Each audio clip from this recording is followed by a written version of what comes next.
বাংলাদেশের মানুষ আগামী দিনে মনে করছে যে এই দেশের প্রধানমন্ত্রীর দায়িত্ব নিবে দেশনায়ক তারেক রহমান। জনগণের ভোটে ক্ষমতায় আসতে পারে বা দেশ পরিচালনার দায়িত্ব পায়, তাহলে ফার্মার্স কাট করবে কৃষকদের জন্য।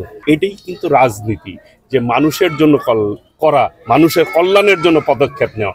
স্টুডেন্ট অ্যাসোসিয়েশন তাদের উদ্যোগে আজকে প্রান্তিক পর্যায়ে কৃষক আছে, পশুপালন যারা করেন তাদেরকে, সেই সমস্ত গবাদি পশুদেরকে ভ্যাকসিন দেওয়া এবং গবাদি যে খামার, অনেক প্রান্তিক খামারি আছে, দুইজন নারী উদ্যোক্তার সাথে কথা হলো ইতিমধ্যেই। তারা তাদের কাছে আহ্বান জানিয়েছেন, আমার কাছে আহ্বান জানিয়েছেন যে তারা যাতে প্রশিক্ষণের ব্যবস্থা পায়। ইতিমধ্যেই আমি তাদেরকে আশ্বস্ত করেছি আগামী শুক্রবার থেকে এইখানে প্রশিক্ষণ ব্যবস্থা করা হবে। প্রতি ইউনিয়নে একটি করে প্রশিক্ষণ কেন্দ্রের মাধ্যমে আমাদের ভেটেরিনারি অ্যাসোসিয়েশন, যেটা স্টুডেন্ট অ্যাসোসিয়েশন, তারা সেই প্রশিক্ষণটি দিবে।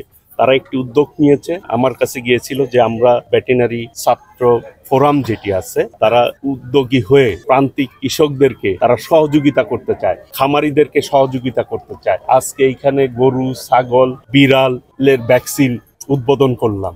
আসলেই আমাদের গ্রাম বাংলার, যেটি আমাদের ভারপ্রাপ্ত চেয়ারম্যান দেশনায়ক তারেক রহমান বলেছে, আগামী দিনে বিএনপি যদি আল্লাহ রহমতে জনগণের ভোটে ক্ষমতায় আসতে পারে বা দেশ পরিচালনার দায়িত্ব পায়, তাহলে ফার্মার্স কার্ড করবে কৃষকদের জন্য। সেই ফার্মার্স কার্ডের মাধ্যমে কৃষকরা সমস্ত সেবা তারা পাবে। একদিক দিয়ে কৃষি উৎপাদনের তারা সহযোগিতা পাবে, অন্যদিকে এই কৃষি দ্রব্যগুলি যখন বাজারে বিক্রি করবে তারা যাতে ন্যায্য মূল্য পায় এবং তারা যাতে কৃষি ঋণও পায় স্বল্প সুদে। অনেক খামারিরা বললেন যে আমাদেরকে যদি স্বল্প সুদে ঋণ দেওয়া হয় তাহলে আমরা আরো ভালো করব। আসলে প্রান্তিক পর্যায়ে এই যে সেবাগুলি কিন্তু ইতিপূর্বে কেউ উদ্যোগ নেয় নাই, কেউ দেয়ও নাই। আমাদের যেহেতু আমি ছাত্র রাজনীতি করেছি, ছাত্রদের একটা আমার প্রতি তাদের একটা আগ্রহ আছে যে আমাকে তারা সহযোগিতা করতে চায়। আমার নির্বাচনী এলাকা এই টাঙ্গাইল সদরে তারা প্রত্যেকটি ইউনিয়নে তারা এই সেবা দিবে। আজকে তারা শুরু করলো, আশা করি এই সেবা তাদের অব্যাহত থাকবে। তারা আজকে এই যে ভ্যাকসিন, ওষুধ, সমস্ত কিছু এবং কৃষি উপকরণও তারা ডিস্ট্রিবিউশন করবে সকাল থেকে সন্ধ্যা পর্যন্ত।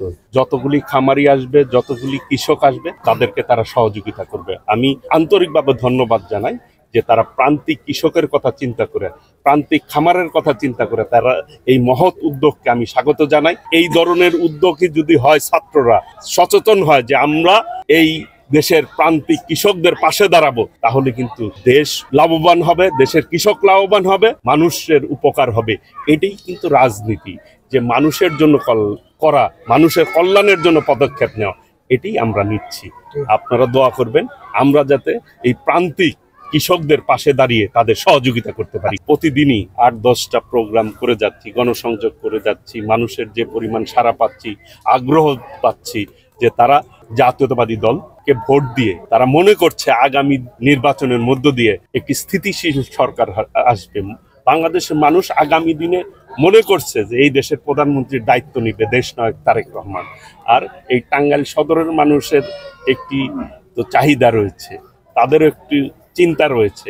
আমি তাদের কাছে যেটা পাচ্ছি, ওনারা আমার এই টাঙ্গাইল সদরের জনগণ আমাকে সাদরে গ্রহণ করেছে এবং তারা আগামী দিনে আমাকে চায়